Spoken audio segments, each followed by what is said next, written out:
ओम नमः शिवाय। ईश्वर को मेरा प्रणाम। आशा करता हूं कि ईश्वर अपनी कृपा आप सभी पर बनाए रखें। आप सभी वृश्चिक राशि के जातकों का मैं हृदय से स्वागत करता हूं। हम सब जानते हैं कि पत्थर की एक चोट से शीशा टूट जाता है। यह दुनिया का नियम है, जहां ताकतवर कमजोर को हराता है। लेकिन क्या आप इस नियम को चुनौती दे सकते हैं? क्या आप खुद को इतना मजबूत बना सकते हैं कि दुनिया के नियम बदल जाएं? आपको बनना होगा वो टूट जाए पत्थर ऐसा शीशा तलाश करो।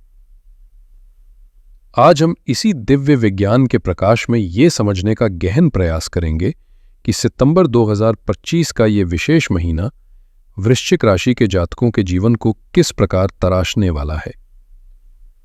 सर्वप्रथम मैं ये स्पष्ट करना चाहता हूं कि ये मासिक राशिफल सितंबर 2025 के लिए वृश्चिक राशि का एक विस्तृत विश्लेषण है। ये विश्लेषण आपके लग्न और आपकी चंद्र राशि दोनों को ध्यान में रखकर तैयार किया गया है। मैं आपको सुझाव दूंगा कि आप इसे अपने लग्न से देखें, क्योंकि ज्योतिष में लग्न को शरीर और व्यक्तित्व का आधार माना गया है। आपके जीवन में जो घटनाएं घटित होती हैं, उनका सबसे सटीक आकलन लग्न कुंडली से ही होता है। यदि आपको अपना लग्न ज्ञात नहीं है तो आप इसे अपनी चंद्र राशि से भी देख सकते हैं। चंद्र राशि हमारे मन का, हमारी भावनाओं का प्रतिनिधित्व करती है। इसलिए चंद्र राशि से आपको ये पता चलेगा कि इन ग्रहों के गोचर का आपके मन और आपकी भावनाओं पर कैसा प्रभाव पड़ेगा। सर्वोत्तम परिणामों के लिए लग्न को प्राथमिकता दें।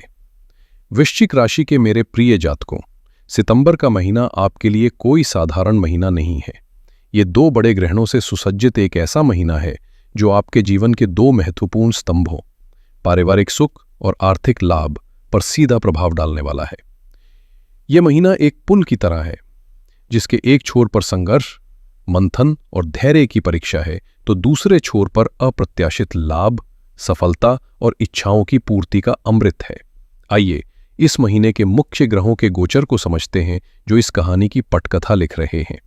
सबसे पहले 7 सितंबर को चंद्र ग्रहण आपके चतुर्थ भाव यानी सुख स्थान में लगेगा। चंद्रमा मन का कारक है और चतुर्थ भाव मां, घर और आंतरिक शांति का है। यह ग्रहण आपके भावनात्मक जीवन में एक बड़ा तूफान लाने की क्षमता रखता है। इसके बाद 13 सितंबर को आपके राशि के स्वामी मंगल, जो आपकी ऊर्जा और जीवन शक्ति के प्रतीक हैं, आपके 12वें भाव में प्रवेश करेंगे। ये गोचर आपके स्वास्थ्य और खर्चों पर ध्यान देने का स्पष्ट संकेत है। महीने के मध्य में 14, 16 और 17 सितंबर को शुक्र, बुध और सूर्य का बड़ा फेरबदल होगा। ये तीनों ही ग्रह आपके कर्म स्थान से निकलकर आपके लाभ स्थान में प्रवेश करेंगे। ये इस महीने का सबसे बड़ा और सकारात्मक मूल है। और अंत में 21 सितंबर को सूर्य ग्रहण आपके एकादश भाव यानी लाभ स्थान में लगने जा रहा है। जहां एक ओर ये लाभ के नए रास्ते खोलेगा, वहीं दूसरी ओर ये आपको लालच और धोखे से सावधान रहने की चेतावनी भी देगा। इन गोचरों की पृष्ठभूमि में आपके पंचम भाव में शनिदेव वक्री अवस्था में चल रहे हैं, जो आपको शिक्षा, संतान और प्रेम संबंधों के मामलों में गहराई से सोचने और पुराने निर्णयों का पुनर्मूल्यांकन करने पर विवश कर रहे हैं। तो कुल मिलाकर यह महीना आपको पहले धैर्य रखना सिखाएगा, आपके भावनात्मक संतुलन की परीक्षा लेगा और फिर महीने के उत्तरार्ध में आपको आपकी मेहनत का अप्रत्याशित फल प्रदान करेगा।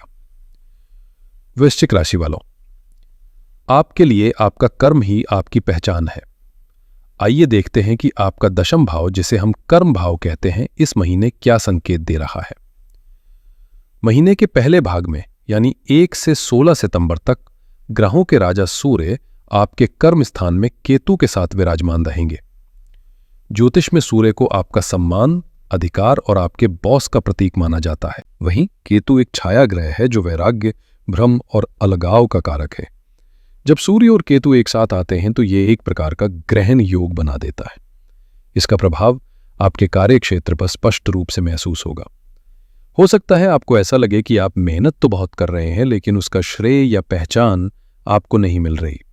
बॉस या उच्चाधिकारियों के साथ किसी बात को लेकर कम्युनिकेशन गैप या गलतफहमी पैदा हो सकती है। आपको अपनी नौकरी में एक तरह का बंधन महसूस हो सकता है, जैसे आपके पंख काट दिए गए हों और आप अपनी पूरी क्षमता से काम नहीं कर पा रहे हो। ये समय धैर्य रखने का है, किसी भी तरह के टकराव से बचें। लेकिन इसी बीच 14 सितंबर को एक सकारात्मक ऊर्जा का संचार होगा जब सौंदर्य और कूटनीति के ग्रह शुक्र आपके दशम भाव में प्रवेश करेंगे। शुक्र जब कर्म स्थान में आते हैं तो आपके काम करने के तरीके में एक सुंदरता, एक आकर्षण आ जाता है। आप अपने काम को और बेहतर तरीके से प्रस्तुत कर पाएंगे। इससे कार्यस्थल पर माहौल थोड़ा बेहतर होगा और लोग आपके काम की प्रशंसा करेंगे। विशेषकर किसी महिला सहकर्मी का सहयोग आपके लिए बहुत फायदेमंद साबित हो सकता है। महीने के दूसरे भाग में यानी 16 सितंबर के बाद इस महीने का सबसे बड़ा परिवर्तन होगा। सूर्यदेव ग्रहण योग से मुक्त होकर आपके एकादश भाव यानी लाभ स्थान में प्रवेश करेंगे। ये एक बहुत बड़ी राहत लेकर आएगा। अब तक जो बंधन आप महसूस कर रहे थे वो टूटेगा। आपको अपने काम में स्वतंत्रता महसूस होगी। आपके निर्णय लेने की क्षमता वापस आएगी और आपके काम को अब वास्तविक पहचान और सम्मान मिलेगा। ये समय प्रमोशन, सराहना या किसी नए प्रोजेक्ट की शुरुआत के लिए बेहद अनुकूल रहेगा। अब बात करते हैं आर्थिक मामलों की। ये महीना आपके जीवन के सबसे यादगार महीनों में से एक साबित हो सकता है, लेकिन इसमें एक बड़ी चेतावनी भी छुपी है। 16 सितंबर के बाद से आपके एकादश भाव यानी लाभ भाव में एक अत्यंत शक्तिशाली बुधादित्य राजयोग का निर्माण हो रहा है। इसे विस्तार से समझिए। एकादश भाव हमारी आय, हमारे लाभ और हमारी इच्छाओं की पूर्ति का भाव है। इस भाव के स्वामी बुध हैं जो बुद्धि और व्यापार के कारक हैं। जब बुध इसी भाव में अपनी स्वयं की राशि कन्या में प्रवेश करेंगे तो वे उच्च के हो जाएंगे, यानी अपनी परम शक्ति में होंगे, और उनके साथ ग्रहों के राजा सूर्य भी होंगे। जब बुद्धि और शक्ति लाभ के घर में एक साथ आते हैं तो ये आय के सभी स्रोतों को खोल देता है। इस योग के प्रभाव से आपको अचानक धन लाभ होने की प्रबल संभावना है। यदि आपका पैसा कहीं लंबे समय से फंसा हुआ था तो वो वापस मिल सकता है। नौकरी पेशा लोगों को बोनस, इंसेंटिव या सैलरी में बड़ी बढ़ोतरी की खबर मिल सकती है। व्यापार करने वालों के लिए यह समय बड़ी डील्स को फाइनल करने का है। नए निवेश के लिए भी समय उत्तम है। लेकिन इसी लाभ के घर में 21 सितंबर को सूर्य ग्रहण भी लग रहा है। ग्रहण हमेशा एक पर्दा डालता है, ये भ्रम पैदा करता है। चूंकि ये ग्रहण लाभ के घर में है तो ये लालच के रूप में आपके सामने आएगा। इस समय आपके पास कोई ऐसी निवेश योजना आ सकती है जो अविश्वसनीय रूप से अच्छी लगे। सावधान रहें। किसी भी तरह की जल्दी अमीर बनने वाली स्कीम से दूर रहें, अन्यथा धोखाधड़ी की प्रबल आशंका है। ग्रहण के 3 से 4 दिन पहले और बाद में कोई भी बड़ा आर्थिक निर्णय लेने से बचे। खर्चों की बात करें तो 13 सितंबर को आपके राशि स्वामी मंगल आपके 12वें भाव में गोचर करेंगे। 12वां भाव व्यय भाव यानी खर्चों का घर है। मंगल की ऊर्जा जब इस भाव में जाती है तो ये अचानक होने वाले खर्चों को बढ़ा देती है। ये खर्च स्वास्थ्य पर, किसी यात्रा पर या अनावश्यक वाद विवाद के कारण हो सकता है। इसलिए अपने बजट पर नियंत्रण रखना इस महीने बहुत महत्वपूर्ण होगा। अब आते हैं रिश्तों पर। रिश्तों के मामले में यह महीना आपको बहुत कुछ सिखाने वाला है। प्रेम संबंधों के लिए आपके 5वें भाव यानी प्रेम के घर में कर्म फलदाता शनिदेव वक्री अवस्था में विराजमान है। शनि जब वक्री होते हैं तो वे हमें हमारे अतीत के कर्मों और निर्णयों का पुनर्मूल्यांकन करने का अवसर देते हैं। प्रेम संबंधों में यह स्थिति कुछ नीरसता, देरी या पुरानी समस्याओं के फिर से उभरने का संकेत देती है। आपको महसूस हो सकता है कि आपके और आपके पार्टनर के बीच एक भावनात्मक दूरी आ गई है। यह समय रिश्ते की नींव को परखने का है। शनि आपसे धैर्य और गंभीरता की मांग कर रहे हैं। वैवाहिक जीवन की बात करें तो यह महीना विशेष ध्यान देने की मांग कर रहा है। शनिदेव की दृष्टि आपके 7वें भाव पर पड़ रही है, जो जीवन साथी के साथ कुछ गलतफहमियां या वैचारिक मतभेद पैदा कर सकती है। इससे भी महत्वपूर्ण बात यह है कि 13 सितंबर से मंगल आपके 7वें भाव में प्रवेश कर रहे हैं, जो ज्योतिष में एक प्रकार का मांगलिक दोष का निर्माण करता है। मंगल अग्नि तत्व के ग्रह हैं जो ऊर्जा, जुनून और क्रोध का प्रतिनिधित्व करते हैं। जब वे विवाह के घर में आते हैं तो रिश्ते में गर्मी बढ़ सकती है। छोटी छोटी बातों पर बड़ी बहस हो सकती है और अहंकार का टकराव हो सकता है। यह प्रभाव लगभग 135 से 140 दिनों तक रहेगा, इसलिए आपको आने वाले कुछ महीनों के लिए अपने क्रोध पर नियंत्रण रखने और अपने जीवन साथी के साथ अत्यधिक धैर्य से पेश आने की सलाह दी जाती है।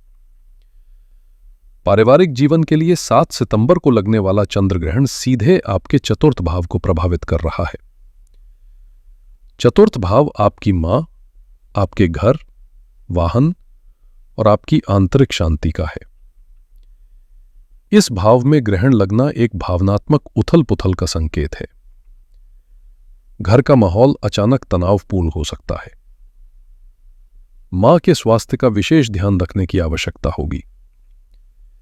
घर से जुड़ी कोई पुरानी दबी हुई बात सतह पर आ सकती है, जिससे परिवार में अशांति हो सकती है।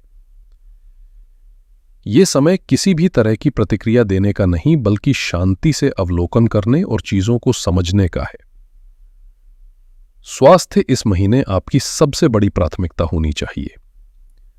आपके राशि स्वामी मंगल, जो आपके शरीर और ऊर्जा का प्रतिनिधित्व करते हैं, 13 सितंबर से 12वें भाव में जा रहे हैं।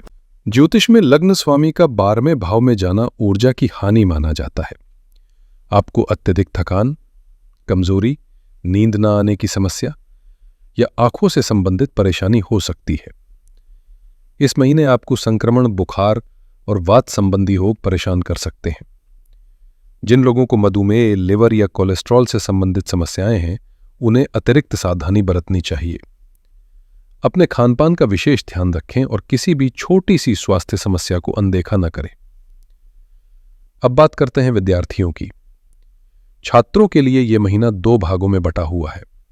महीने के पहले भाग में, यानी 1 से 15 सितंबर तक, पंचम भाव में शनि की वक्री चाल के कारण आपको अपनी पढ़ाई में ध्यान केंद्रित करने में कठिनाई महसूस हो सकती है। आपको लगेगा कि आप मेहनत तो कर रहे हैं, लेकिन परिणाम नहीं मिल रहे। शनिदेव आपसे शॉर्टकट न अपनाने और विषयों की गहराई में जाने के लिए कह रहे हैं। यह समय दोहराने और अपनी नींव को मजबूत करने का है। महीने के दूसरे भाग में, यानी 16 सितंबर के बाद, स्थिति में चमत्कारिक सुधार होगा। बुद्धि के कारक ग्रह बुध जब उच्च के होकर आपके लाभ स्थान से पंचम भाव को देखेंगे, तो आपकी बुद्धि में एक नई तीव्रता और स्पष्टता आएगी।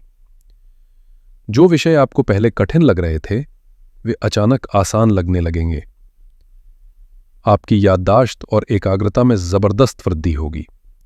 यह समय किसी भी प्रतियोगी परीक्षा में सफलता प्राप्त करने के लिए या किसी नए कोर्स में दाखिला लेने के लिए अत्यंत शुभ है। वृश्चिक राशि के मेरे प्रिय जातकों, यदि मुझे इस पूरे महीने का सार एक वाक्य में कहना हो तो मैं कहूंगा, ये महीना एक भावनात्मक और कर्मिक शुद्धिकरण की प्रक्रिया है, जो आपको अप्रत्याशित भौतिक लाभों का पुरस्कार देने के लिए तैयार की गई है।